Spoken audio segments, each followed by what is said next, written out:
비행기 테러범들은 그 업무를 성공적으로 수행하면 그 자기가 죽을 가능성이 크다는 걸 잘 알고 있습니다.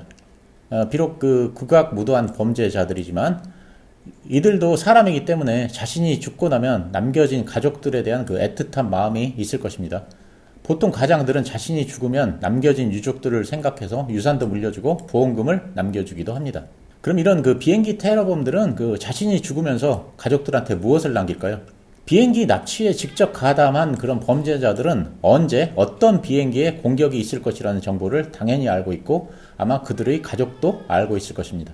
그 영화 플라이트 93은 그 영화사 워킹 타이틀이 제작한 그 9.11 테러를 다룬 영화입니다. 저는 이 영화를 보기가 굉장히 힘들었습니다. 우리는 그 영화를 보는 내내 승객과 승무원들이 무사하기를 바랍니다. 그렇게 바라면서 영화를 봅니다. 하지만 이 영화는 실화를 바탕으로 하고 있기 때문에 결국은 관객들하고 승무원들이 다 죽는다는 결과를 이미 알고 있습니다. 그래서 영화를 보기 힘들다는 것입니다. 이 영화를 보면 한 테러범이 비행기를 타기 전에 누군가에게 전화를 걸어서 I love you 라는 말을 남기고 전화를 끊습니다. 아마도 가족 중에 누군가에게 전화를 한 것이고 가족들도 그가 마지막이라는 것을 알고 있는 것입니다. 그런데 이렇게 테러범들 그 주위의 극소수만이 알고 있는 테러 관련 정보를 미리 알아내서 사전에 테러를 미리 방지할 수 있는 방법이 있습니다. 그것은 바로 주식시장입니다. 비행기 테러가 있을 것이라는 정보를 아는 극소수의 사람들은 주식시장에서 옵션 거래를 합니다. 테러리스트 본인이 직접 하는 경우도 있고 가족들이 하는 경우도 있습니다. 예를 들면 그 9.11 그 사건 때 비행기를 납치했던 모하메드 아타라는 사람은 보스턴 공항에서 아메리칸 에어 011편을 납치하러 가는 길에 온라인 거래를 통해서 아메리칸 에어 풋옵션을 대거 매수했습니다.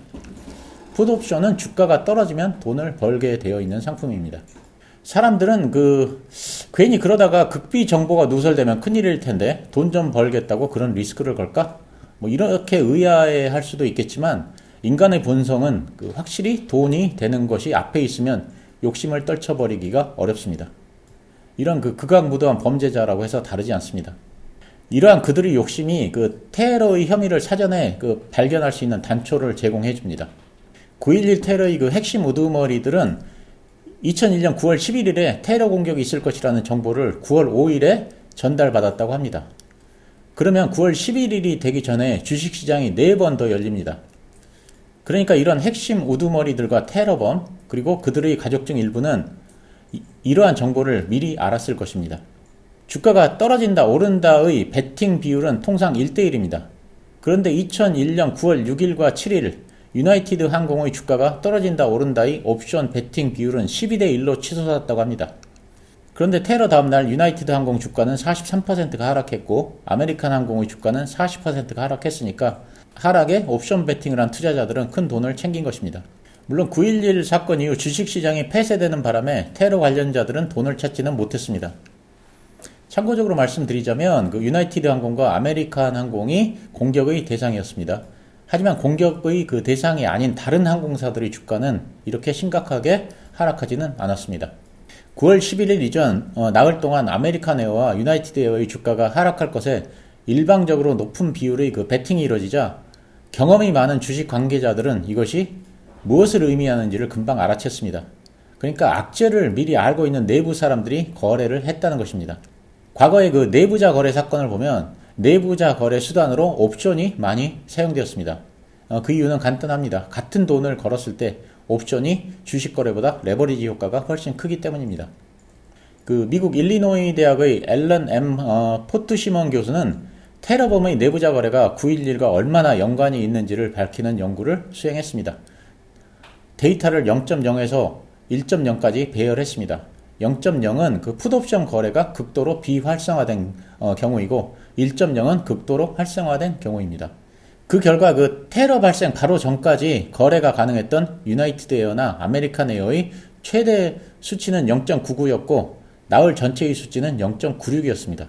이 같은 극단적인 쏠림 현상이 딱히 발생할 만한 이유가 없다면 내부자 거래 말고는 설명이 불가능합니다.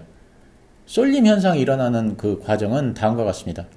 테러가 발생할 것이라는 내부 정보를 가지고 있는 사람들이 돈을 벌기 위해서 풋옵션을 삽니다. 그러면 주식 전문가들은 이 회사에 악재가 있는지를 찾아봅니다. 그런데 특별한 악재가 없습니다. 그러면 이런 생각을 하게 됩니다. 특별한 악재가 없는 상황에서 이 사람들은 왜 주가가 하락하는데 베팅을 했을까? 이런 걸 스스로 자문을 하게 됩니다. 그리고 이런 생각을 하는 그 주식 전문가들은 누군지는 알 수 없지만 분명 숨겨진 악재를 바탕으로 이런 거래를 했을 것이다. 이렇게 추정을 합니다. 그러면 그 주식 전문가들도 개인 계좌로 풋옵션을 사들입니다. 이렇게 거래 금액이 조금씩 늘어나서 시그널은 점점 더 증폭이 됩니다. 얼마 안 돼서 다른 주식 트레이더들이 이러한 움직임을 간파하고 역시 풋옵션을 사들입니다. 그래서 그 유나이티드 항공과 아메리칸 항공의 옵션 거래 흐름이 테러 공격이 임박했음을 알려주는 단초를 제공합니다. 이것을 시그널 증폭이라고 합니다. 테러 발생 전날인 그 2001년 9월 10일 아메리칸 항공의 풋옵션은 4,516개가 거래되었습니다. 소수의 그 내부자 거래가 있고 난 후 주식 전문가들이 가세해서 눈덩이가 불어나듯 거래가 크게 늘어난 것입니다.